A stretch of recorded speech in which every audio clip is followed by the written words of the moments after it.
Obrigada pela vossa presença, sobretudo num fim de semana de festa também, portanto terem-se deslocado aqui hoje, obrigada mesmo. Obrigada também pela presença daqueles jovens, que vão ver crianças. Como é que te chamas? Brian. Como? Brian. Brian? Ah, boa, Brian, ok. Obrigada então pela vossa presença. Nós vamos então dar início aos trabalhos desta noite com uma palestra, como disse o Sr. José António, com um trabalho que quer, acima de tudo, celebrar o Livro dos Espíritos e a sua publicação, que foi precisamente que vai fazer aniversário na próxima segunda-feira.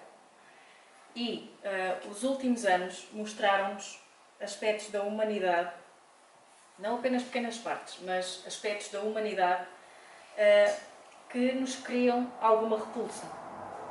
Todos devemos de concordar com isso. E os acontecimentos que definiram estes últimos anos revelaram todo o tipo de pessoas, todo o tipo de características.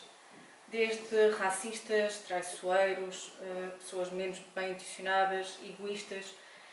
Vimos nihilistas a incendiarem os nossos edifícios, a incendiarem as nossas florestas. Vimos pregadores de tudo e mais alguma coisa. Vimos negacionistas de tudo e mais alguma coisa.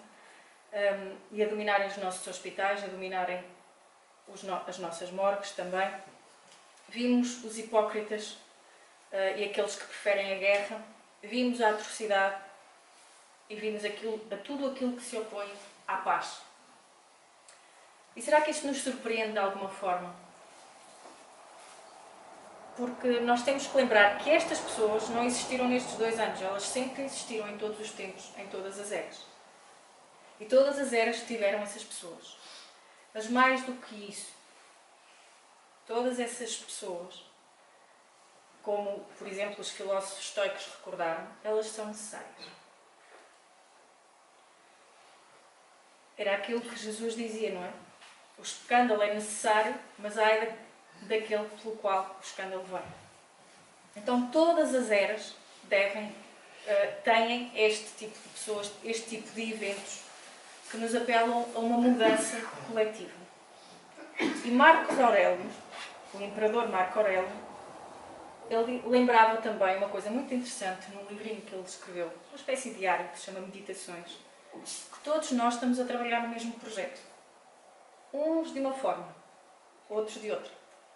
Às vezes não parece, não é? Às vezes parece que uns estão a remar para um lado, outros estão a remar para o sítio oposto e que isto é tudo uma grande confusão. Alguns compreendem aquilo que estão a fazer e o fim para o qual estão a fazer, outros nem tanto. E o mundo precisa destas pessoas por muitas razões. Primeiro, pela diversidade de opiniões. É melhor do que ser tudo igual. Depois, porque esses que nós achamos que são uns desavergonhados, que são umas pessoas muito más, eles vêm lembrar-nos precisamente o que é virtude.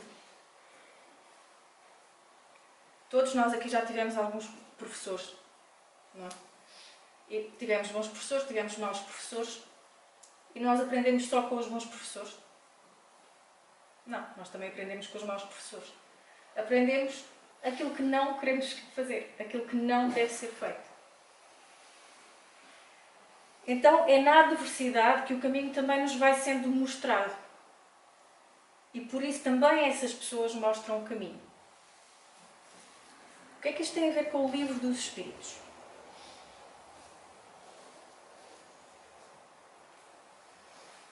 Quando a sombra da descrença espalhava a escuridão e a dor profunda e imensa torturava o coração das mansões de harmonia, de Jesus de Nazaré veio a luz de um novo dia, restaurando a nossa fé. Este textinho é a primeira estrofe do hino do centenário do Livro dos Espíritos, que foi cantado numa palestra por um coral, dada por Divaldo Franco, à qual Chico Xavier assistia. E dizia estas palavras. Mas nós não podemos falar da primeira edição do Livro dos Espíritos sem recordar o último discurso de Jesus. Que, quando ele já sabia que daqui a uns dias iria partir por causa das perseguições de que estava a ser alvo, e ainda ontem eu li uma reportagem que saiu numa revista semanal esta semana sobre as novas descobertas acerca da vida de Jesus. E claro que ainda existem muitas questões controversas, mas não há dúvidas nenhumas, nem por parte de historiadores, nem por parte de arqueólogos, nem por parte de médicos legistas, de que Jesus sofreu perseguições atrozes. De que Jesus morreu realmente devido à destruição de tudo o que havia no seu corpo, todos os seus órgãos, de hemorragias internas, devido às chicotadas, devido à pancada que levavam. O ser crucificado até foi o menos que ele sofreu. Porque o que ele sofreu até esse momento foi muito mais brutal e foi isso que realmente causou depois a sua morte. Portanto, podem haver muitas dúvidas acerca da vida de Jesus, mas essas perseguições, não há dúvidas nenhumas acerca delas. E nesse último discurso que Jesus fez, ele fez-nos uma promessa, que alguns estarão lembrados. Nós não vamos, quando ele partir, nós não iríamos ficar órfãos. Não iríamos ficar abandonados, não vamos ficar sozinhos. Tal como hoje, não estando ele fisicamente entre nós não estamos órfãos, não estamos sozinhos, não estamos abandonados, não estamos à nossa sorte. Ele disse que nos iria enviar, que iria pedir ao Pai, portanto a Deus, que nos enviasse um outro Consolador num outro tempo. E em que tempo seria esse? Precisamente num outro tempo equivalente ao dele, em que ele veio cá. Essa palavra dele seria trazida de volta para nos relembrar, em momentos, novamente, de sofrimento, de grandes revoluções e, sobretudo, de um enorme esquecimento da mensagem de Jesus. Nessa altura de um grande esquecimento, esse Consolador viria para nos lembrar aquilo que Jesus nos havia ensinado pela primeira vez. E viria também acrescentar, mais do que isso, ele viria a acrescentar aquilo que nós não tivemos a capacidade de compreender no tempo de Jesus. Então, quando a sombra da descrença espalhava a escuridão, numa época de obscurantismo total, foi a época em que Kardec viveu, o livro dos Espíritos vai aparecer numa altura em que se dizia, por exemplo, que Deus era uma utopia, que a religião era o ópio do povo. E vejam Jesus a falar no seu último discurso. Vejam a data em que Kardec nasce, ainda com o seu nome original, não é? Hipólito Denisard Rivard. Ele nasce quando Napoleão se sagra imperador de toda a França, do grande Império Francês. E reparem, nessa altura de Napoleão, nessa altura em que Kardec nasce, é um período marcado por guerras. É o colapso do Império de Espanha, do Império Francês também, do Império Romano-Germânico e Mongol. Veio também, daí com a queda do Império Francês, há o crescimento do Império Britânico, alemão, russo, japonês.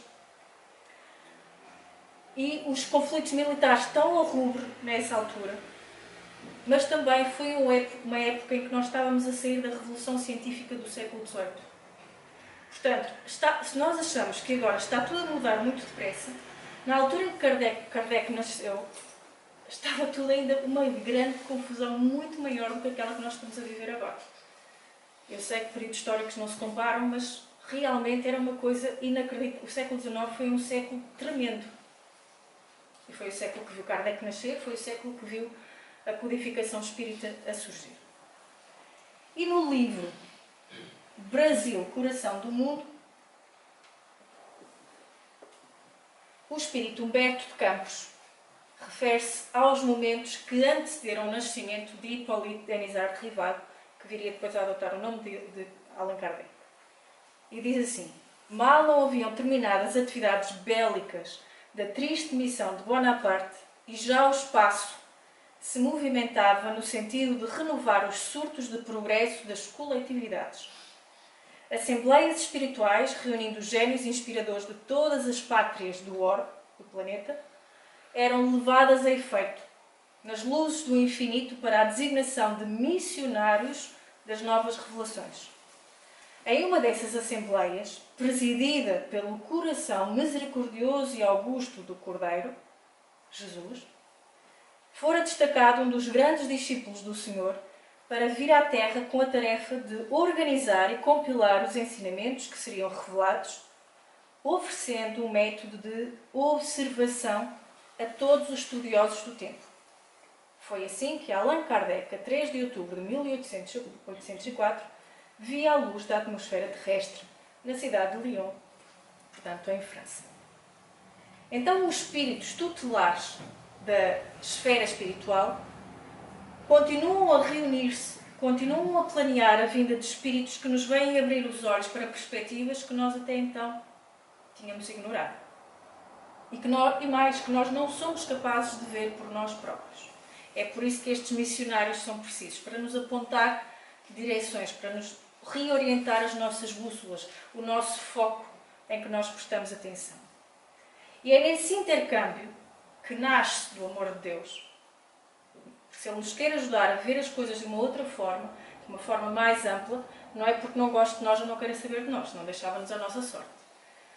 Então nós podemos construir o nosso crescimento espiritual com o auxílio daqueles que nos precederam nesta viagem de evolução espiritual. E eu vou tentar dar exemplos no trabalho de hoje.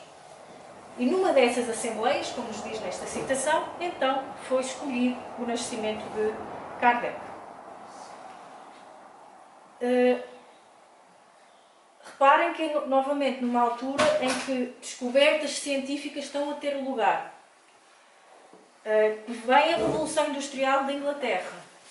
É uma altura em que a Europa está a transitar por um novo modelo demográfico.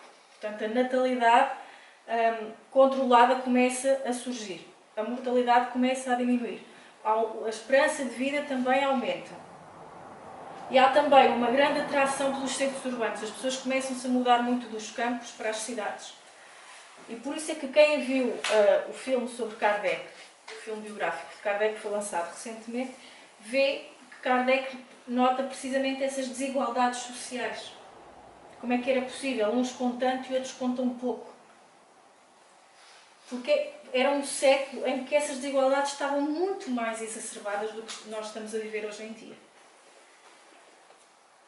E nessa época também de grande confronto entre as religiões tradicionais, que negava tudo, entre as religiões tradicionais e a ciência, porque a revolução científica do século XVIII trouxe um enorme equívoco para o pensamento ocidental, que foi a oposição entre a ciência e a fé. E esse equívoco vai persistindo até aos dias de hoje. Esse equívoco foi gerado por homens. Não foi nem pela ciência propriamente dita, nem foi por Deus.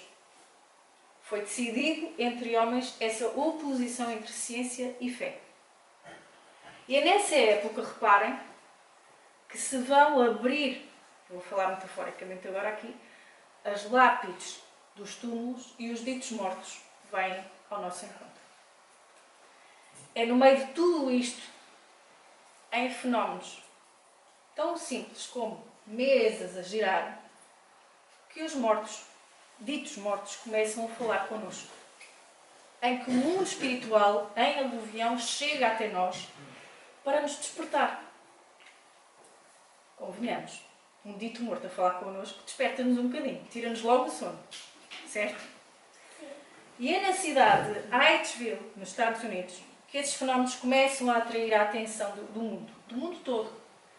Duas meninas, Margarida e Catarina Fox, em 1848, começaram a entrar em sintonia com o espírito de alguém que já tinha desencarnado, Charles Rossman. E comunicavam como? Por pancadas. Pancadas quer dizer, coisas assim, não é pancada a sério. A dialogar com esse espírito.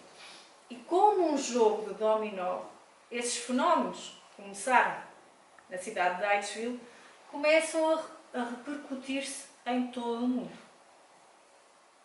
Exatamente como se fosse um jogo de dominó. Começa ali e vai continuar e percorre todos os continentes. Só este facto de não ser um fenómeno isolado numa cidade com aquelas pessoas específicas e de estar a acontecer em todo o mundo já é um motivo suficiente para toda a gente, e sobretudo para todos os cientistas da época, quererem pesquisar aquele fenómeno. Porque é isso que hoje em dia existe, não é? Foi isso que existiu, por exemplo, com a pandemia. Se a coisa tivesse ficado localizada só lá na China, a comunidade científica internacional não se teria interessado. Ainda hoje nós não temos vacina para a malária. E a malária é uma pandemia que já existe há muito tempo.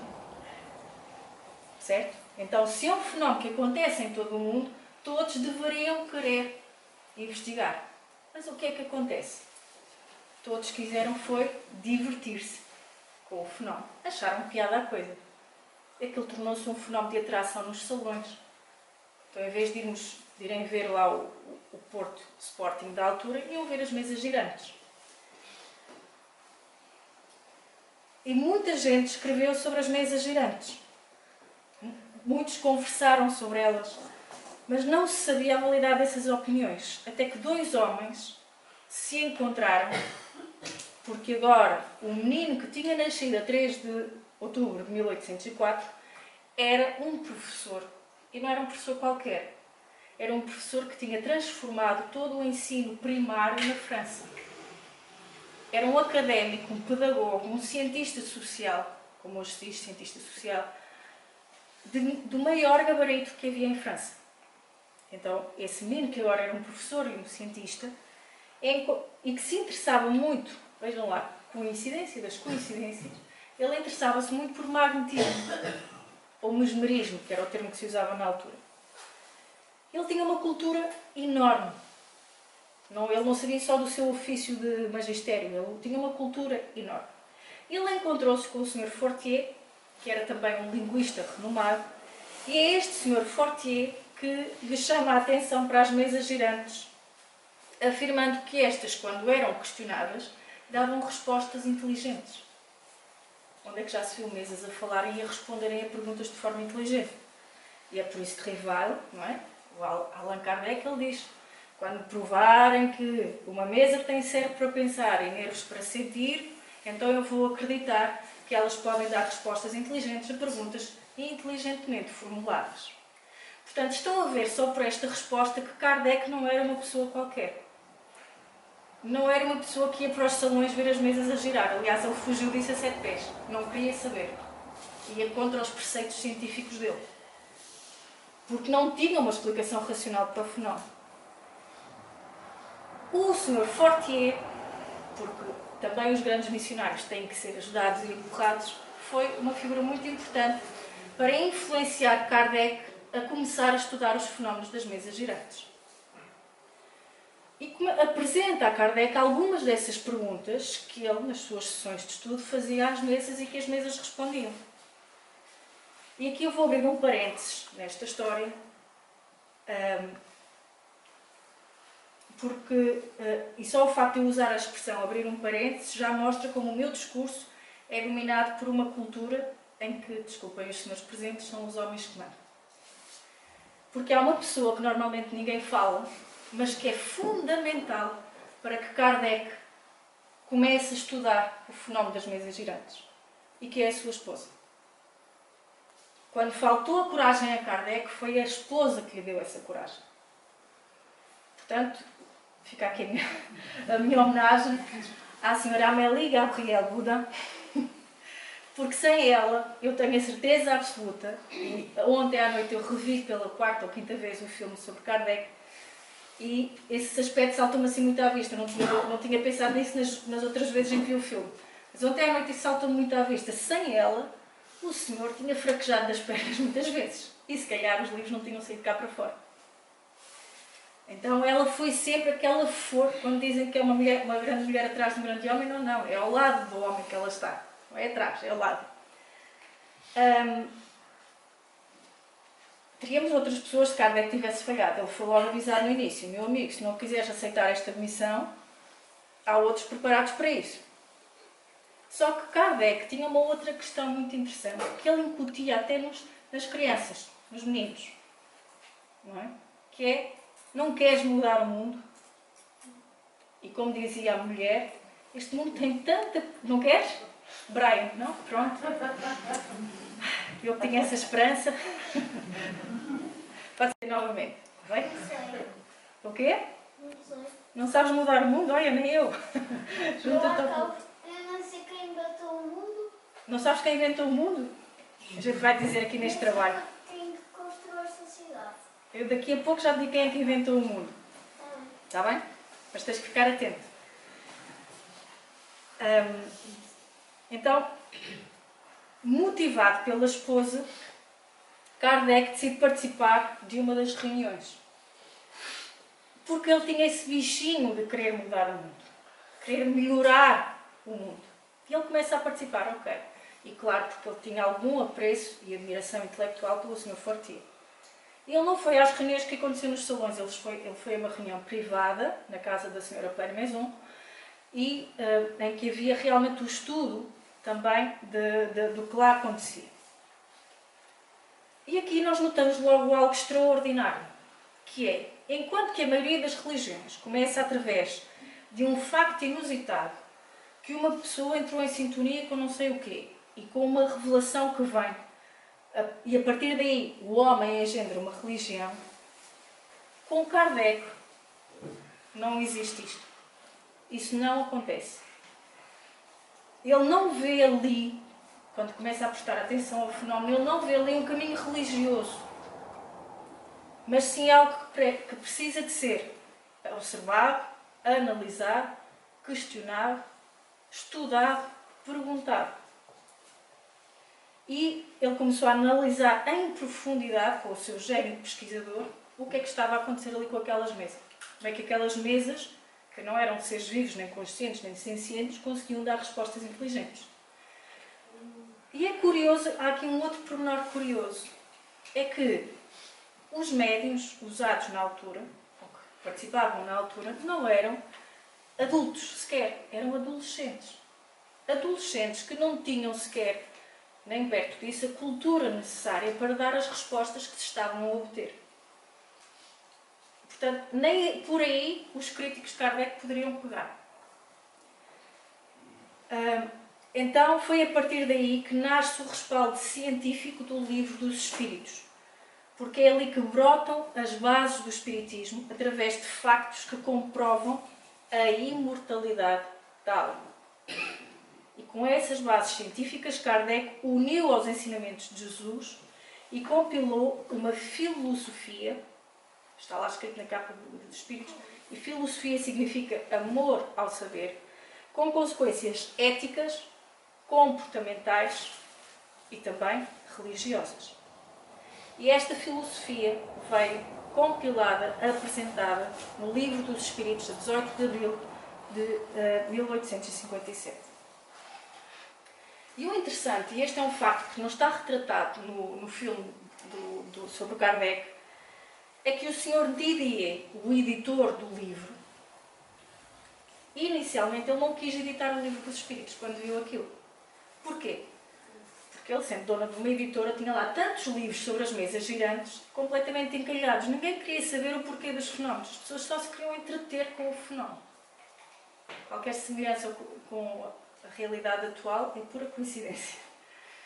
Então, ele pôs logo um risco vermelho na capa do Livro dos Espíritos. Não vou editar isto.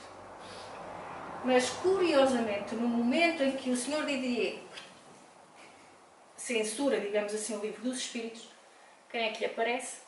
Uma outra mulher, a sua mãe. E contra a palavra de mãe, poucos homens têm coragem de ir, certo? A senhora mãe do Sr. Didier, ela conhecia Allan Kardec. Conhecia-o como professor, conhecia as pesquisas científicas que ele já havia feito e conhecia-o também como é que ele estava a fazer aquele trabalho que apresentou no Livro dos Espíritos. E ela disse assim, não, meu menino, nós vamos editar este livro. E pôs o risco azul na capa do Livro dos Espíritos. Portanto, mais uma vez, nós temos que agradecer a uma outra senhora o facto de termos o Livro dos Espíritos. E, para espanto de todos, a primeira edição do Livro dos Espíritos esgotou-se muito rapidamente. E logo vieram a segunda edição, e depois a terceira edição, e por aí. E o certo é que o livro chega até nós hoje, séculos depois. E este livro não é um livro comum porquê? Não é um livro sagrado, ok? Não é um livro sagrado. Vamos tirar o pensamento daí. Mas não é um livro comum porque não é uma religião comum que está ali no livro dos Espíritos. É um sistema de conhecimento que precisa, novamente, eu vou reforçar isto, que precisa de ser estudado, precisa de ser analisado, precisa de ser questionado, precisa de ser perguntado. Nós temos que perguntar coisas ao livro também. E precisa depois de ser aplicado, vivenciado. E não tem problema em nós questionarmos o livro dos Espíritos. Não nos vai cair um raio em cima se nós questionarmos o livro dos Espíritos. Tal como vocês podem questionar aquilo que eu estou para aqui a dizer. Porquê? Porque nós podemos questionar, por onde questionar, e já fui questionado durante muito tempo, que ele tem uma base segura. Não importa a pergunta que nós façamos, o livro dos Espíritos tem uma resposta. E mais, tem uma resposta que é respaldada por factos científicos. Então, importa frisar então, que esta é uma filosofia que tem uma consequência, uma filosofia com bases científicas, que tem uma consequência, mas essa consequência só vai acontecer onde? Onde é que vai acontecer a consequência do livro dos Espíritos? Em nós. No nosso coração. No nosso coração. Eu não pensava que os corações eram assim, né? Só que é diferente. É um bocadinho mais redondinho o nosso coração, não é bem como esse é só do dia dos namorados. O nosso é mais redondinho. É como se fosse um coração de saco. Deixa eu participar, não se preocupe. O nosso coração é aquilo que tu pensas, Brian. Não é no coração aqui, com essa forma que tu disseste. Eu amo o segundo e eu prendo as coisas no corpo humano e uma pessoa disse que estava explicando o cérebro, não sei. Nós depois falamos nisso no outro trabalho, está bem, Brian? Pode ser?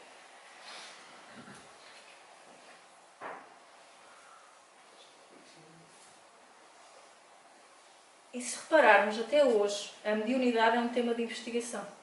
Até hoje, a mediunidade está a ser investigada por cientistas.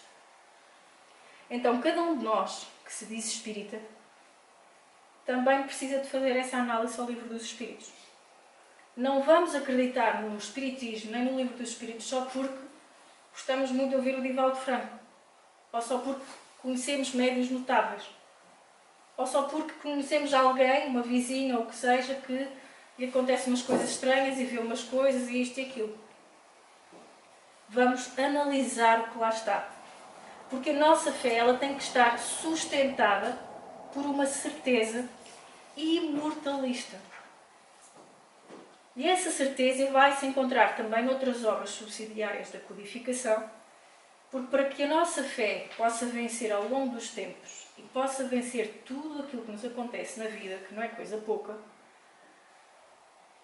se para esta fé sobreviver às várias eras, às várias épocas, aos vários tempos, até o momento em que nós nos tornamos homens e mulheres de bem, não é? Como diz no livro dos Espíritos, é preciso o quê? Estudar. Então, quando a sombra da descrença, não é? Como dizia o texto, quando a sombra da descrença vem, não deixemos que ela se instale, desculpa Brian, no nosso coração outra vez. Vamos estudar, vamos alimentar essa fé inabalável, como dizia Kardec, que nos tira o medo da morte, mas se calhar mais importante do que isso é tira-nos o medo da vida. Tira-nos o medo de viver. Porque o livro dos Espíritos, ou o Espiritismo em si, ele não nos tira só, não nos acaba só com o mistério da morte, digamos assim. Ele tira-nos também o medo de vivermos. Eu quando estou doente tenho um sonho terrível. Pronto, então olhas para o livro dos Espíritos e vais ver que o sonho terrível desaparece. Depois fazes só uma festinha.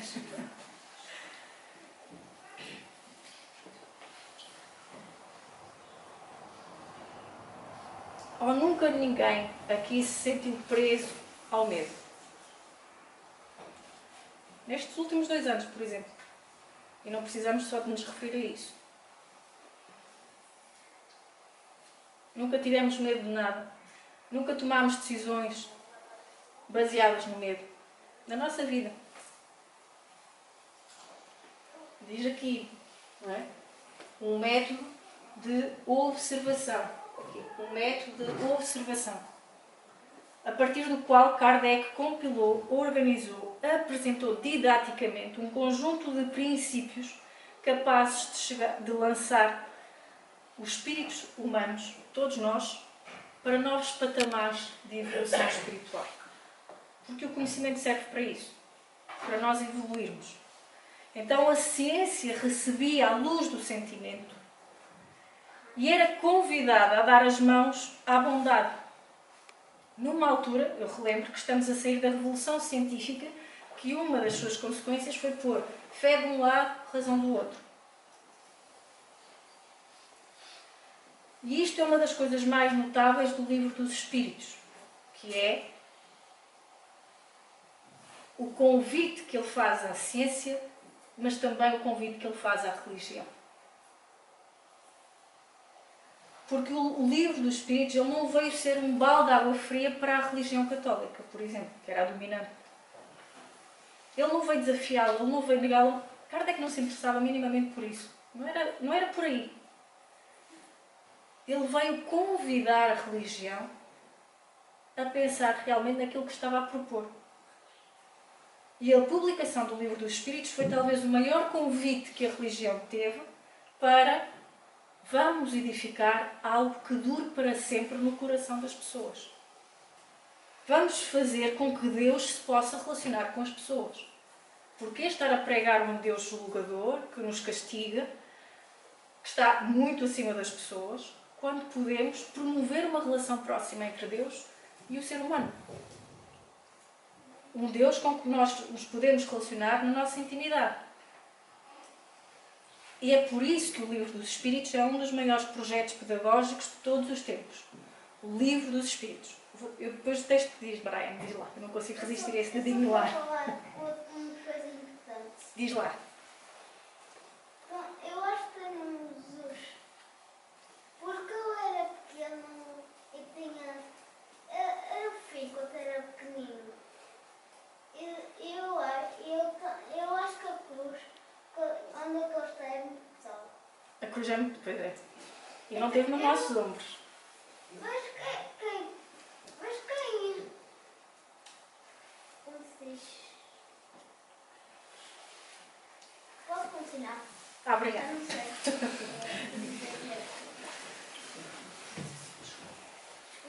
Não faz mal, não faz mal. E resplandecer a suave luz do Espiritismo, depois de certificado o Senhor da defecção espiritual das igrejas mercenárias, que falavam no globo em seu nome, todas as falanges do infinito se preparam para a jornada gloriosa, diz-nos Humberto Campos. Então, Brian, é agora que eu vou falar nessa parte de quem é que inventou o mundo. Eu sou muito imperátil. Não faz mal. Ok? No Livro dos Espíritos, logo na primeira pergunta, ele vai falar sobre a questão de Deus. Então, vamos analisar um pouco esta questão. Quando nós nos referimos ao mundo, este mundo, nós normalmente excluímos o nosso corpo. E o caricato é que quando nós dizemos mundo, nós excluímos a nós mesmos. Excluímos o nosso corpo, excluímos a nossa mente, mas incluímos todos os outros. Este mundo está uma desgraça. Nunca nos incluímos nessa desgraça, são sempre os outros. Certo? E no mundo físico dos outros, corpos, mentes, estão excluídos o meu próprio. Então, se alguém me bate nas costas, isso revela que eu sou um objeto para essa pessoa. Sou parte desse mundo. Não é? E que as pessoas podem tornar-me como um objeto. E, de facto, nós objetificamos este corpo, nós usamos, nós descrevemos. Quando eu vou ao médico, eu vou-lhe dizer se me dói a barriga, vou-lhe tentar dizer como é que me dói a barriga, e onde, e quando, etc, etc. Então, cada um de nós consegue objetificar o seu próprio corpo. Então, eu posso concluir que este mundo físico vai incluir o meu corpo. Mas eu observo também que neste mundo físico existe um conjunto de leis que vão governar o meu corpo, por exemplo. Um conjunto de leis que governam tudo aquilo que existe. E parece existir algo no meu corpo que faz com que ele tenha vida, cuja existência nós temos que admitir, não apenas por causa da anatomia, mas por causa de um elemento que no Livro dos Espíritos vai falar, que é o princípio vital. É esse princípio vital que faz com que o corpo não seja um cadáver. Portanto, um cadáver é um corpo sem esse princípio vital. O princípio vital é aquele que alimenta e torna vivos todos os corpos dos seres vivos. Os meus sentidos, o facto de eu os poder ver, e vocês poderem ver-me a mim, o facto de eu os poder ouvir, também estão a obedecer a leis. A minha mente, se eu me sinto triste, alegre, o que seja, também está a obedecer a leis próprias. Cada um pensa de determinada maneira, reage de determinada maneira e tudo isso está dentro da lei. Porque existe uma ordem psicológica, existe uma lógica e essa lógica é determinada por leis. E é por isso que existem coisas como psicologia, medicina, sociologia, por aí, porque existem essas leis que podem ser estudadas. Então tudo opera sob a alçada de diferentes leis. Se as leis não existissem, nós não tínhamos essas disciplinas de conhecimento. Então, se nós vemos essas leis, nós podemos perguntar, fui eu que criei essas leis? Fui eu que criei as leis que governam o meu sentido da visão? Isto é uma grande questão. O que é uma lei? Lei é uma ordem, é uma orientação, é um mecanismo. Neste caso, ao que eu me estou a referir é mais no sentido de mecanismo que explica como é que alguma coisa funciona. Então, se não fui eu que originei essas leis, e elas existem, se elas estão aí, se são dados, se este corpo existe, e eu não fiz nada para o ter, aparentemente, estas leis só podem ser uma manifestação, só podem ser uma criação. Então, este mundo é uma criação. Se eu vejo esta mesa, eu vejo que alguém criou esta mesa. Teve que haver alguém, um carpinteiro, que seja, que fez esta mesa. Teve que haver um criador para esta mesa. Certo? Ela não apareceu aqui sozinha. Então, se existe a mesa, a causa da mesa também tem que existir. Eu não conheço quem fez esta mesa. Não conheço o carpinteiro que fez esta mesa. Mas eu vejo o efeito. Não vejo a causa, mas vejo o efeito. E este é que é o problema, é que nós vemos o efeito, mas não vemos a causa. Então, se a mesa existe, pressupõe a existência de um carpinteiro para a fazer. Sabemos que a mesa é então uma criação. E assim que nós estabelecemos que esta mesa é uma criação, também conseguimos estabelecer que vai haver um criador para ela. Mas esse criador não pode ser um criador qualquer. O carpinteiro tem que saber fazer a mesa. Certo? Tem que servir um propósito. E isto, vocês conseguem apresentar alguma objeção a este raciocínio que eu fiz até agora? Esta pergunta foi assim formulada um bocadinho complicada. É ou não é certo que houve um carpinteiro para esta mesa? Mesmo que eu não o esteja a ver aqui. A criação existe, ela está aqui. Por isso, se há uma criação, tem que haver um criador. Tem que haver uma inteligência, que é um requisito. Porque ela foi feita de uma forma inteligente, com um propósito. Não é? Então, porquê? Porque não existem árvores que deem mesas. Não existem mesas naturais. Então, aquele que criou a mesa sabia exatamente aquilo que estava a dar e para que é que estava a criar. Então, se o mundo existe e nós não vemos quem o criou, ele é uma criação. O mundo é uma criação, é um produto. Podemos dizer isto, que o mundo é uma criação, Brian? Podemos dizer que o mundo é uma criação? Pode ser. Boa, obrigada. Então, tudo o que é montado de uma forma inteligente é um produto, é uma criação. A cadeira onde nós nos sentamos é uma criação. A camisa que vestimos, as árvores da rua, até as galinhas são uma criação.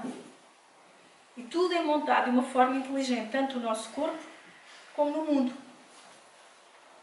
E o Livro dos Espíritos vem a nosso auxílio para confirmar que tudo é montado de uma forma inteligente E que, porque é montado dessa forma inteligente, é uma criação inteligente. E é essa inteligência que subjaz a tudo. E como é que ela se manifesta? Pela perfeição do funcionamento de tudo aquilo que existe. Então o mundo não é fruto do acaso. Ele foi originado de uma forma inteligente. Porque ele foi montado de uma forma inteligente, nós dizemos que ele é uma criação. E se existe uma criação, tal como uma mesa, tem que existir um criador. E se existe um autor, existe um conhecimento das criaturas. Existe o conhecimento dos espíritos.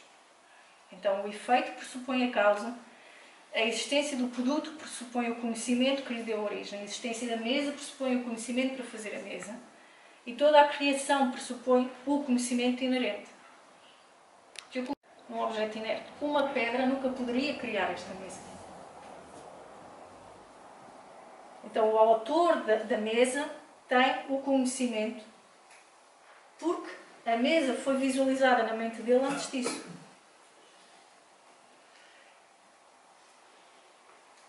Então, é desta forma que o Livro dos Espíritos nos vai apresentar a noção de Deus. Porque se há a criação, tem que haver o Criador, tem que haver o conhecimento para a criação, e todo o conhecimento tem de existir. E tem de existir numa pedra? Não, ele tem de existir num ser consciente. E esse ser consciente é aquilo que nós chamamos de Deus. Então fica claro o que significa todo o conhecimento, o que significa o omnisciente.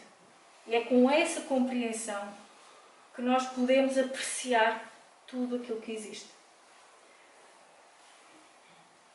Ninguém cria novo conhecimento, porque todo o conhecimento já está, ele já existe na cabeça de Deus, digamos assim. Então, Brian, respondendo à tua pergunta, quem criou o mundo foi Deus, certo? O princípio de Arquimedes, a lei de Newton, a lei da gravidade, são apenas princípios ligados a nomes, a pessoas que eliminaram a ignorância acerca delas. Não foi Newton que inventou a gravidade. Então, essas pessoas, elas descobriram e registaram. Foram descobertas de algo que já lá estava. E estava conhecido o que lhe deu a causa. É por isso que não se pode criar um conhecimento novo. Mas neste raciocínio, espero que estejam a seguir, que eu sei que está a ser um bocado abstrato, algo mais é desvendado no processo. É que a existência da mesa não pressupõe apenas o conhecimento. Ela pressupõe também o poder, a habilidade para criar. E é por isso que o conhecimento de tudo tem de conviver com o conhecimento de criar tudo. Da mesma forma, o autor da mesa tem o conhecimento para fazer o pote, para fazer a mesa, e a capacidade suficiente para o fazer.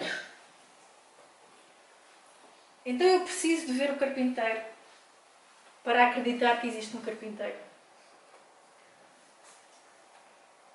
Então, supondo que não vemos Deus, podemos dizer que Ele existe? Nós não podemos ver o carpinteiro e não dizemos que ele não existe. Nós também não vimos o nosso tetravó. Pois não, eu não conheci o meu tetravó, não sei se vocês conheceram. Não é? Nós não conhecemos o nosso tetravó, mas sabemos que ele existiu. Como é que nós sabemos que ele existiu? Esta é uma pergunta fácil, vá. Já disse.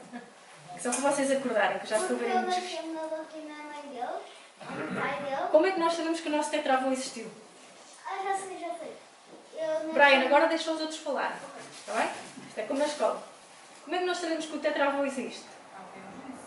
Alguém nos disse? Não, é assim, os nossos pais, os nossos avós, os nossos trisavós e isso por aí adiante. Porque já estamos aqui e temos que ter essa geração para trás. Exatamente, porque nós estamos aqui. Nós não precisamos que nos venham dizer que nós temos um tetravó, nós estamos aqui para provar que ele cá esteve. Certo? Teve que haver um tetravó algures. Nós estamos aqui, somos a prova disso. Nós precisamos de ver Deus para saber que Ele existe. O quê?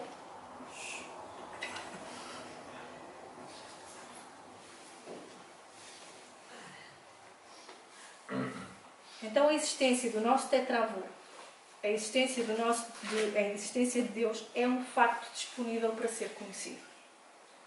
E isto é um tesouro imenso que o Livro dos Espíritos nos traz.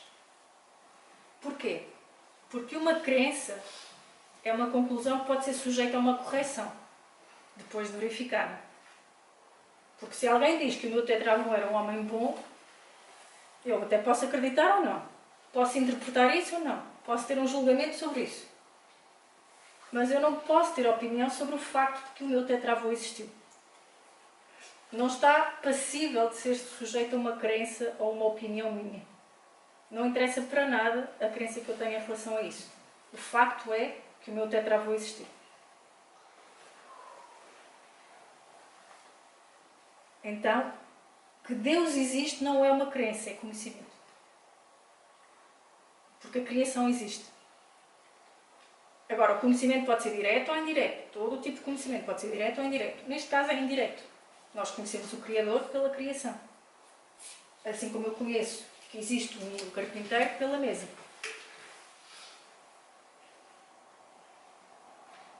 Então, que existe Deus não é assunto para especulação. É conhecimento que é indireto, sim. Pelo menos numa primeira abordagem. Mas um conhecimento indireto também é um conhecimento válido. Como provamos com a questão da mesa. Kardec dizia, já não se pôs aqui ou não, para crer em Deus, basta lançar os olhos sobre as obras da criação. O universo existe, logo tem uma causa. Duvidar da existência de Deus seria negar que todo o efeito tem uma causa e avançar que o nada pode fazer alguma coisa. Na questão 5 do Livro dos Espíritos, Kardec pergunta que consequência se pode tirar do sentimento intuitivo que todos os homens trazem de existência de Deus. Resposta, que Deus existe. Mas para não correr o risco dessa assertiva poder cair na especulação, Kardec faz a pergunta 6. A pergunta seguinte, que é, então e o sentimento íntimo que temos da existência de Deus não seria fruto da educação e de ideias adquiridas? Reparem a perspicácia do Senhor.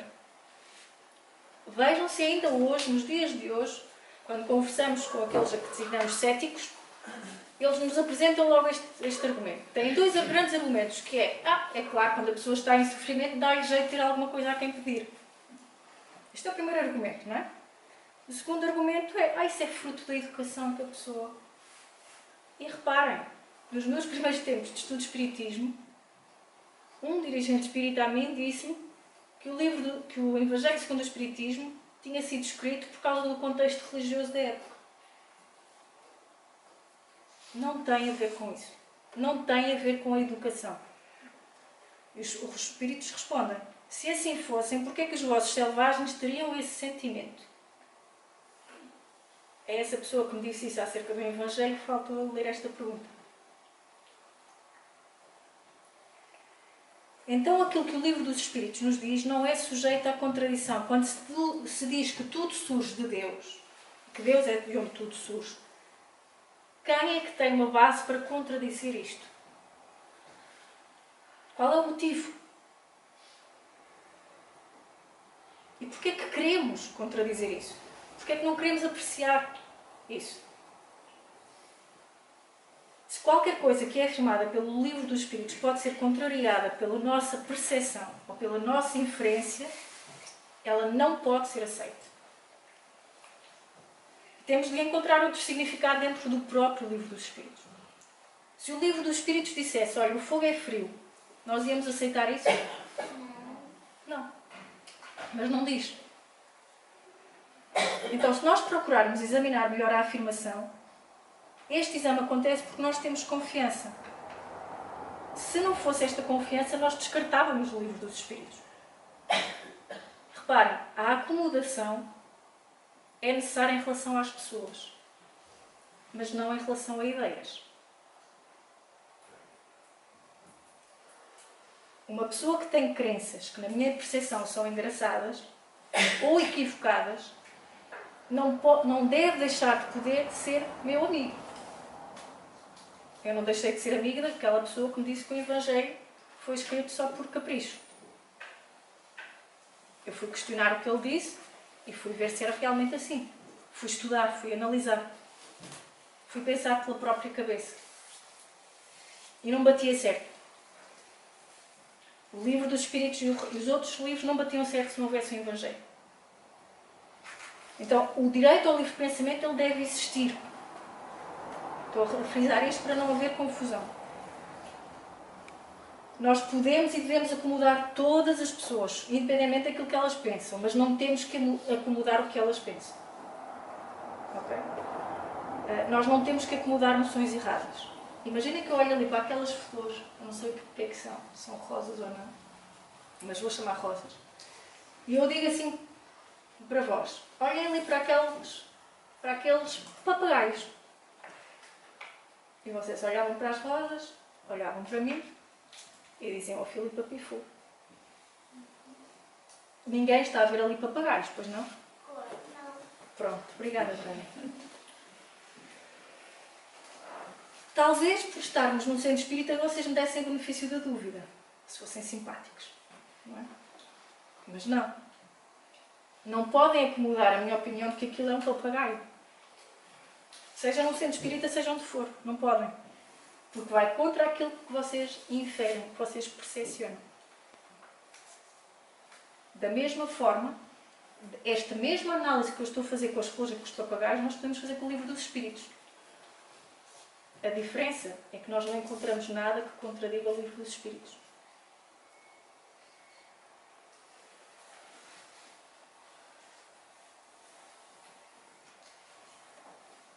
Agora, a tolerância, novamente, a tolerância, vocês podem ter toda a tolerância do mundo em relação a mim quando digo que aquilo é um papagaio. E esta deve existir. Mas no que toca ao conhecimento não há tolerância. Ou intolerância. Há verdade ou não verdade. É simples. Porque se nós vamos para o campo das opiniões, a coisa vai ser uma confusão das interpretações pessoais. Mas quando falamos de conhecimento, ou é ou não é. E nós temos que ter esse espírito crítico.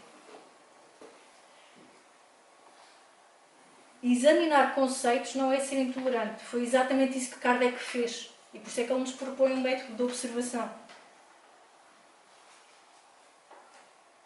Mesmo quando está a fé envolvida, ela tem que ser examinada.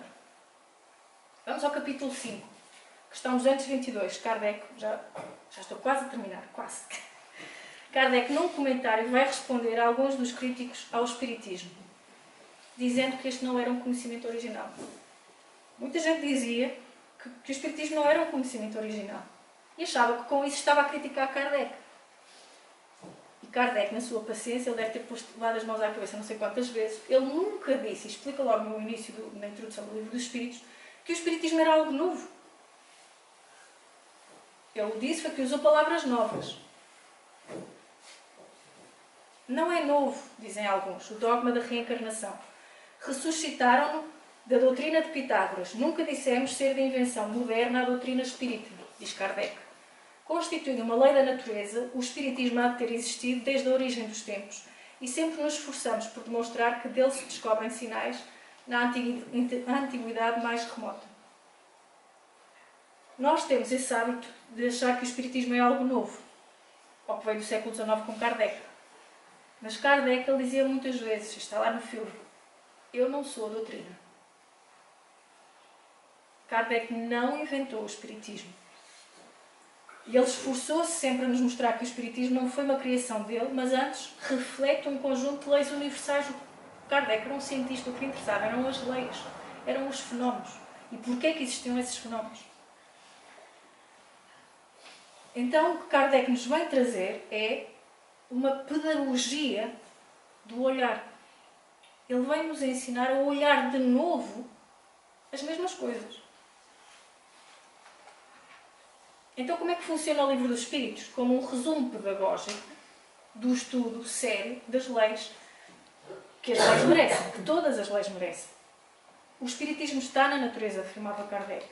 Como a gravidade faz parte da natureza. E entre essas leis, entre o espiritual e o físico, é que estão todas as criações. Voltamos à frase de Humberto de Campos. O Livro dos Espíritos traz-nos um método de observação. Kardec era um acérrimo crítico da religião. Ele defendia, por exemplo, que religião e educação, essas sim, deviam ser separadas. Era contra a catequese nas escolas, por exemplo. E o filme Kardec começa com ele, numa aula com crianças, como o Brian, e ele questiona para que é que servem os livros. Para ler, exatamente. É isso mesmo, é tão simples quanto isso, para ler. Mas os livros não servem para nada se nós não soubermos como usá-los para pensar e para sentir. Então o que Kardec nos diz é: escutem os vossos corações, pensem por vós mesmos. Era o que ele dizia às crianças dele, aos alunos. E é isso que os centros espíritas nos fazem. Leiam, pensem por vós mesmos e escutem os corações.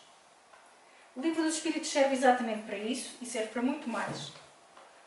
Kardec dizia no discurso de lançamento do Livro dos Espíritos: esta é a nova e distinta revolução. Nascer e renascer sem cessar, para que possamos crescer e evoluir. Mas e nós? O que é que fazemos com o Livro dos Espíritos? Será que nós vivemos como um espírito imortal que somos? Ou será que nós vivemos como alguém que vai morrer e acabar? Será que as decisões que eu tomo em minha casa são de alguém que é imortal ou são de alguém que vai acabar? De hoje de manhã, uma aluna em pranto por causa de uma celeuma familiar, por causa de partilhas. Como é que é possível? Estas decisões são tomadas como se eu fosse uma pessoa imortal ou como alguém que eu vou acabar? A forma como eu lido com os bens materiais mostra que eu sou um ser mortal ou imortal?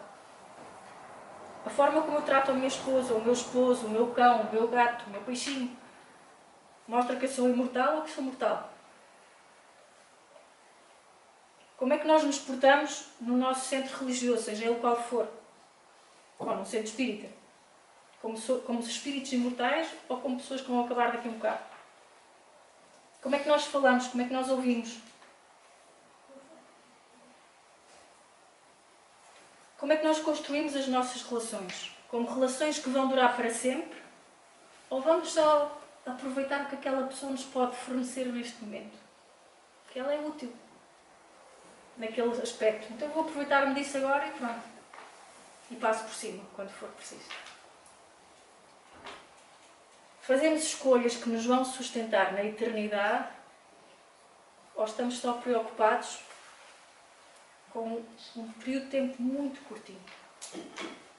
O método de observação, não era? Que dizia Humberto Campos. De observação de quê? Das leis da natureza? Sim. Mas sobretudo de nós mesmos. Sim, Filipa, mas o espiritismo precisa de ser atualizado, porque afinal isso é do século XIX e nós estamos no século XXI. Os livros espíritas precisam de ser atualizados. Com tanta coisa que aconteceu no mundo, entretanto, temos que atualizar aquilo. Não são os livros espíritas que precisam de ser atualizados. São os espíritas que precisam de se atualizar. Que precisam de estudar, que precisam de analisar, que precisam de usar um método que lhe foi dado, que nos foi dado, um método de observação. E que custou a saúde de Kardec, custou a saúde de médios como o Chico Xavier. Nós temos que usar esse método de observação para nos atualizarmos a nós. Estudando, observando, aplicando, relacionando. Dona Manuela, como é que faz uma mousse de chocolate? Chocolatinho, leitinho, Chocolatinho, leitinho, mexe mais. Não digam que vieram uma palestra sobre o Livro dos Espíritos e levam daqui uma receita de mousse de chocolate, que eu vou negar. Então leitinho, chocolatinho e mais. Não leva a sua casa? Nunca faço. Nunca faz? Já não vou à sua casa. Não faz mal. Então eu vou dar uma receita de mousse de chocolate muito mais simples. Um abacate, uma banana e o cacau que vocês quiserem. Se quiserem mais doce, põe 2 bananas. Não precisam de preparar, não precisam de ir ao supermercado. O que é que isto tem a ver com o Livro dos Espíritos? Ou com o Espiritismo? É para rezar? Não. Rezar a mousse de chocolate, não. Mousse de chocolate... É para rezar para os Jesus? Não, mousse de chocolate é só para comer. Os Jesus, sim, nós oramos e falamos com ele. Há uns tempos eu conhecia uma senhora espírita, dizia-se espírita, frequentava o centro espírita, frequentava os estudos da casa que frequentava. Mas a conversa dela é: mas eu quando vou à praia eu vejo assim umas coisas, eu de certeza que era uma deusa do mar noutra vida. Não estou a caricaturar, mesmo, não estou a caricaturar. E estava sempre a falar do que via, do que não via, do que não era. E ela assim: e tu, Filipe, tu não vês assim umas luzes quando estás em casa? Assim, vejo, tenho lâmpadas em casa. Era o que eu lhe respondia. E sempre, mas e no teu centro? Não acontece isto, não faz... No centro estuda-se os livros. É isso que se faz no centro espírita. E ela devia-me achar a pessoa mais aborrecida do mundo. Ela disse: esta espírita é muito aborrecida. Então não precisamos de mousse de chocolate de abacate e banana. Muito mais simples, muito mais saudável, apta para diabéticos. Não precisa de leite, não precisa de açúcar, não precisa de preparado instantâneo, não precisa de chantilly. Já tem uma mousse ótima. Podem experimentar agora no domingo de Páscoa. Bem mais simples, então vamos simplificar. Nós não precisamos de inventar, já lá está tudo nos livros de Kardec. Temos é que os estudar a sério. Agora, como é que nós nos atualizamos? Porque às vezes, quando nós relacionamos conhecimentos de uma determinada maneira, nós criamos conhecimento novo. E nós temos que estar atentos. Eu nunca me esqueço de uma vez que eu estava já há alguns anos a orientar um estudo sobre o nosso lar. E alguém me perguntou assim: mas o nosso lar fala das mulheres de uma forma muito machista. E eu: quê? Como é que esta pessoa se atreve a falar assim do nosso lar? Foi a minha reação. Como é que a pessoa se atreve a dizer isto do nosso lar? Eu pensei: tu é que deves ter machismo aí a toldar-te a cabeça. Foi o que eu pensei. O que é que eu fui nesta minha reação? Eu não lhe disse isto, não expressei. Fui mais simpática. Mas o que é que eu fui? Fui intolerante. Porque me senti profundamente embaraçada. Porque eu, quando li o Nosso Lar, primeira, segunda, terceira vez, eu nunca tinha olhado daquela forma. Mas aquela pessoa leu o mesmo livro que eu e viu isso.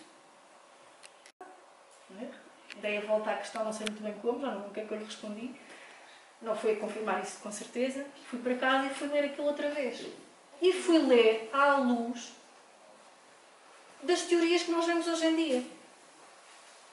E de facto, se nós lermos algumas páginas do Nosso Lar, a uma jovem de 16 anos hoje, e não contextualizarmos a coisa e não explicarmos muito bem a coisa, ela pode, é uma interpretação legítima, achar que realmente a mulher é feita para estar em casa e mais nada.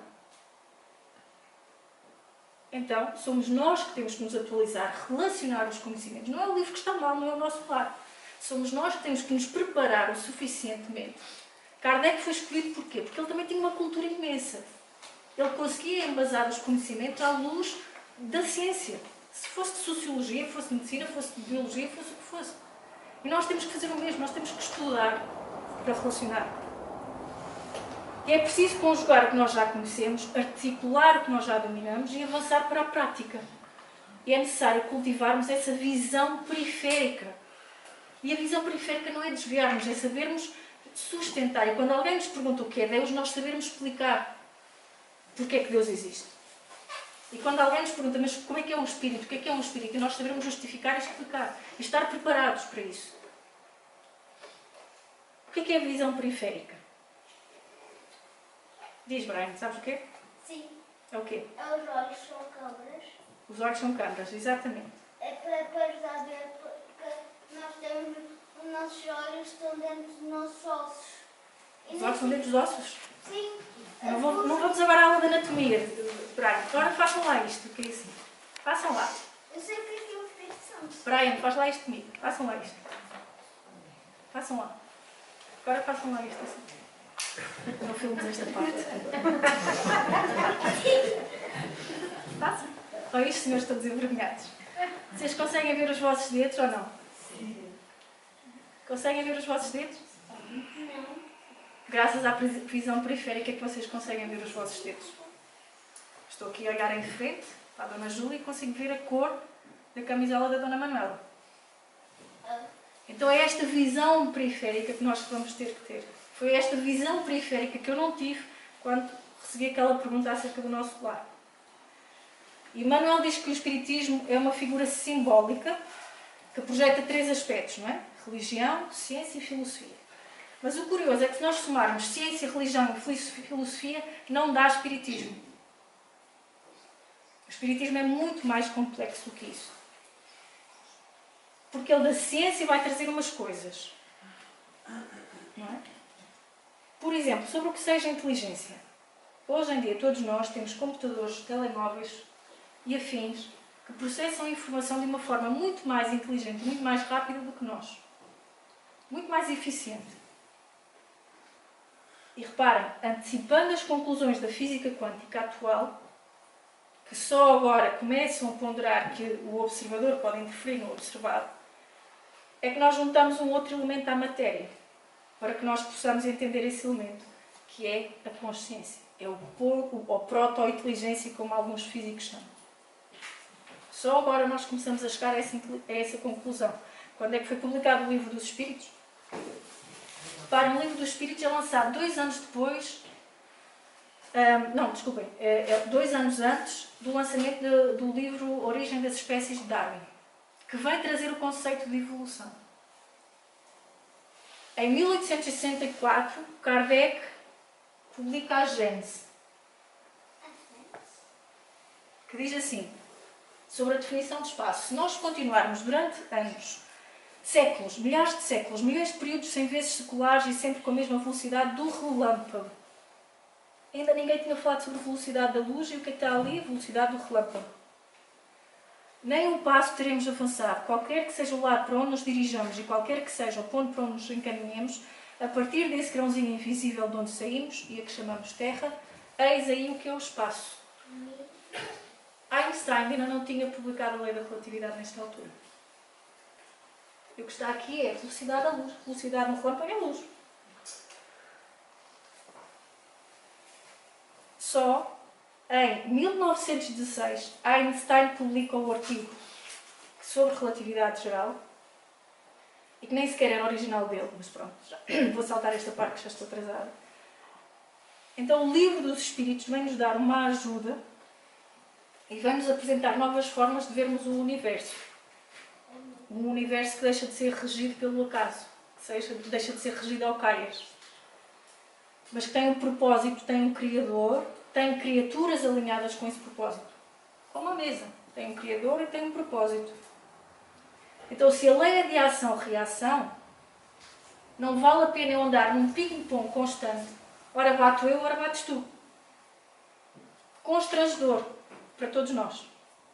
Com algemas que nos são dadas, não é pelo espiritismo, é pelo materialismo. O materialismo mata vidas todos os dias. Não vemos isso nas televisões agora? O quê? O materialismo e a desconexão com Deus. E não há nada que escravize mais o pensamento humano do que o materialismo e a desconexão com Deus. Mas o Livro dos Espíritos, para terminar, traz ainda outra revolução. No livro Até ao Fim dos Tempos, o Espírito Amélia Rodrigues diz sobre Jesus: todos os fundadores da religião estabeleceram regras, impõem cultos e se acervam a fanatismos, convocam a submissão. Não Jesus. Ele não fundou qualquer doutrina, não exigiu nada, só apresentou uma recomendação: o amor indistinto a Deus, ao próximo e a si mesmo. Quando o padre perguntava a Kardec se ele tinha noção das consequências do que o Livro dos Espíritos iria ter, ele tinha muita razão em fazer esta pergunta. Então pensem lá, como é que seria um mundo em que as religiões não são ditadas nem vividas em templos, em que as leis não estão escritas numa pedra ou num livro sagrado, não estão na vontade de alguém ou não estão numa seita? Como é que seria um mundo assim? Como é que nós sabemos o que Deus quer de nós? Como é que nós temos acesso às leis dele? Por amor? Por amor, exatamente. E acedemos a isso como? Na nossa consciência. Questão 621 do Livro dos Espíritos. O que é a consciência? Ora, é o que tu és. Consciência é o que tu és. Acho que não foi muito esclarecedora, mas é por aí. Segue a pista. Como seria um mundo em que as leis de Deus estão inscritas na nossa consciência? Como é que seria o mundo? Vazio? Vazio? Cheio de água? cheio de ar? Também. Põe todo o ano. Mas a parte mais importante da questão 621 é a linha A, em que Kardec pergunta, visto que o homem traz na sua consciência a lei de Deus, que necessidade é que ele tem que esta lhe seja revelada? Está na nossa consciência, nós queremos que alguém nos mostre. Quer dizer, já sei que tenho que comer a sopa, não preciso estar com comandos. Porquê que há o livro dos Espíritos? Porquê que há a Bíblia? Porquê que há a Bhagavad Gita? Porquê? Se está tudo na nossa consciência. E a resposta é fenomenal. Porque o homem a esqueceu e a desprezou. Quis então Deus que lhe fosse lembrada. O livro é memória. Então o Brian tinha razão, é pelo amor de Deus que nos quis lembrar da coisa. Como é que isto funciona? Então o que há que averiguar é se é o silêncio de Deus, mas Deus não fala comigo. Se é Deus que está silencioso ou somos nós que estamos surdos. Isso é que nós temos que averiguar.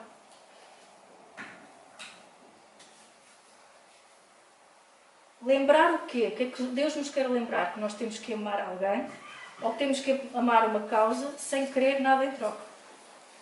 Nós amamos, nós que somos aqui espíritas, não é? Dizemos espíritas, nós amamos o espiritismo sem querer nada em troca.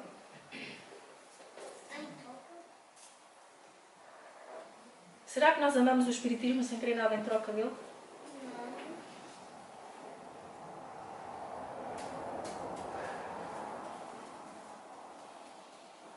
Cristianismo é amor sem recompensa.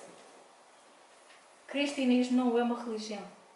Cristianismo é o modo como nós vivemos. A fé é sempre reconhecer um amor que já nos rodeia e que já nos habita. Quando Jesus, estamos na Páscoa, não é? Quando Jesus dividia os pães e lavava com os seus discípulos, ele dizia isto, fazer isto em minha memória. Quando comerdes, lembrem-se de mim. Então, que Jesus tem que nos pedir que nós nos lembremos dele? Já falas, Brian, deixa-me só terminar, senão daqui a pouco começam a lançar coisas. Durante a última ceia, Jesus lavou os pés aos seus discípulos. Na altura, este era um sinal de serviço. Só os escravos lavavam os pés. Então ficam aqui a sugestão de duas coisas muito, muito importantes neste exemplo de Jesus lavar os pés. Um exemplo pascal, não é? Que o ensinamento mais comum é sobre a importância de servir. De servir o outro. E não de viver a vida a ser servido, mas a servir. Como dizia a prece de Francisco Assis. Quando nós nos distraímos, todos nós queremos ser príncipes e princesas. Mas a verdadeira liberdade está em sermos escravos dos outros. Reparem o quão Jesus foi revolucionário. A verdadeira liberdade está em sermos escravos dos outros. Em amar os outros. Não a servirmos deles, a servi-los. A segunda lição que podemos tirar deste exemplo de Jesus é que Jesus disse a Pedro, Pedro não queria que Jesus lhe lavasse os pés, por amor de Deus. Então tu és o mestre e vais lavar os pés? O que é que Jesus lhe respondeu? O que te faço agora, só depois vais compreender. E esta frase de Jesus, o que te faço agora, só depois vais compreender, pode ajudar-nos muito nas nossas crises de fé. Porque atira a primeira pedra quem nunca teve as suas crises de fé. É que Deus nem sempre se mostra óbvio e nem sempre se compreende. Está lá no livro dos Espíritos também. Mas qual é a novidade deste exemplo de Jesus a lavar os pés? É que Deus se entende. Deus comunica-se. Comunica-se em Jesus quando Ele nos lava os pés. Ou seja, a chave da leitura para esta fé é o serviço de Deus. É quando nós deixamos... O Sr. José António tem... Isto não é graxa, porque ele não me paga mais por isso. O Sr. José António tem uma expressão que tem usado muito ultimamente, fenomenal. Nós somos os braços, as pernas, as mãos de Deus.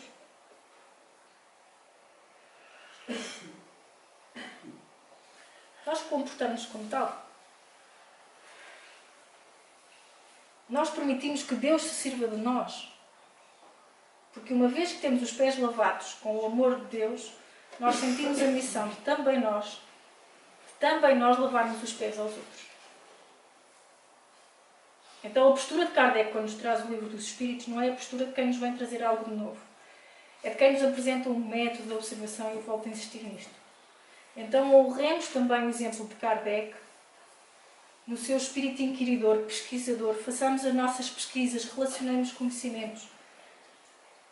E se depois de ler os livros dos Espíritos nós ainda nos perguntamos, então e o passe? Então e o meu familiar que morreu e não se comunica? Se nós ainda nos perguntamos se o Espiritismo é uma religião, não sei o quê, então eu faço como a Joana de Ângeles disse ao Divaldo. Vai ler outra vez. Lê de novo. Porque essa fixação em religião e o esquecimento de nos lembrarmos que nós já estamos a viver no mundo espiritual. Nós vamos e voltamos no mundo espiritual, todos os dias. Então o Espiritismo é a nossa consciência. E foi escrito na esperança de que cada um de nós se lembrasse do que Jesus já tinha dito há muito tempo. O livro dos Espíritos só vem para nos lembrar e esclarecer. Vamos pensar na consequência de termos inscritas na nossa consciência as leis de Deus. Vamos pensar nessas consequências. Se têm por hábito aproveitar estes momentos de Páscoa, Natal, etc., para fazer este tipo de reflexões, fica aqui a sugestão. Qual é a consequência de eu ter na minha consciência inscritas as leis de Deus? E termos o privilégio de Jesus ter cumprido a promessa dele, que eu vos falei logo no início do trabalho. Nos enviar um Consolador. Um lembrete que teve uma colaboração inestimável de Kardec e de muitos outros espíritos. Desculpem o tempo, alarguei-me um bocadinho demasiado. Podes falar agora, Brian. Mas eu gostava que houvessem mais questões para além do Brian, porque depois de 2 anos a falar para o computador, se vocês não conversarem comigo hoje, eu vou ficar muito triste. Questões, dúvidas, refutações, críticas, sugestões. O que eu ia dizer é uma pergunta muito importante. Está bem. Vão pensando outras perguntas muito importantes também que têm. Brian, então, estou à espera. Vou dizer. Eu estou um bocado nervoso para dizer, mas. Estás nervoso? Olha, também eu. Nem sabes os nervos que eu estava antes de vir para aqui. Ok, vou dizer corretamente rápido. Sim, rápido, isso. Eu não sei se vocês vão perceber que eu falo muito rápido. Está bem, então diz lá. Ok. Mas tem que ser hoje. Hoje. Alguém gosta de Jesus? Alguém aqui? Gosta de Jesus, metem no ar. Então, ele está a fazer pergunta. Quem gosta de Jesus, metem no ar.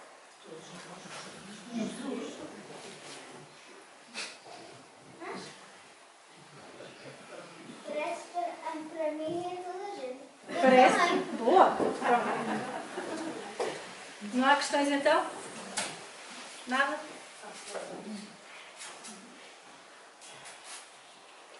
Vou-me deixar ir embora triste. Está bem. Mas para mim foi interessante. Obrigada, Brian.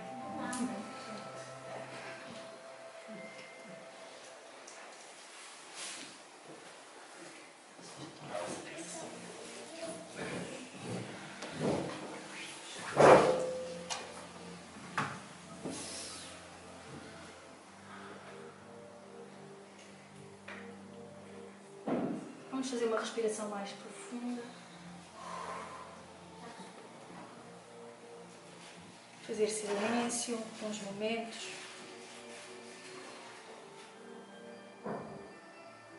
Ouvir a música.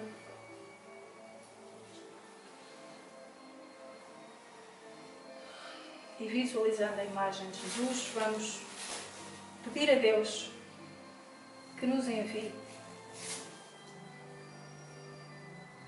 a ajuda dos Espíritos bons, que nos afaste de tudo que nos possa induzir em erro, que nos conceda a luz necessária para caminharmos na verdade, que faça com que os nossos corações levantem sempre a mão quando se trata de Jesus.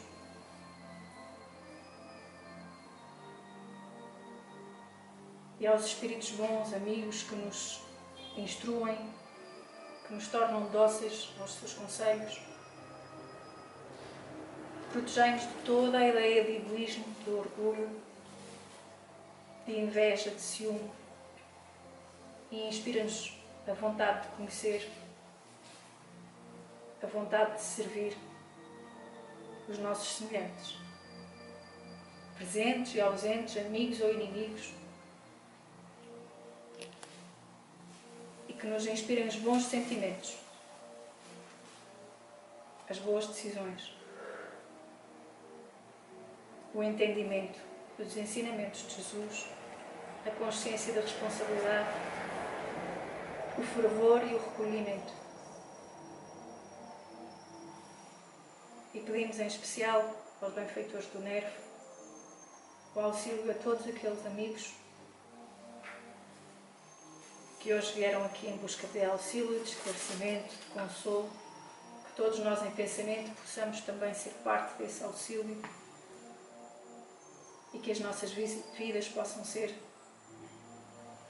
um exemplo também. Que possamos ajudá-los quando eles nos batem à porta de pedir ajuda e que todos possamos sair daqui mais fortalecidos, mais nutridos, mais cientes dessa luz divina que a todos ilumina e que está dentro de nós mesmos. Que possamos todos servir-nos uns aos outros e que nesta quadra possamos ter sempre presentes a figura excelsa de Jesus e de tudo que Ele nos concede. Que possamos honrar a sua presença entre nós e que possamos manter-nos com Ele. Muito obrigada a todos.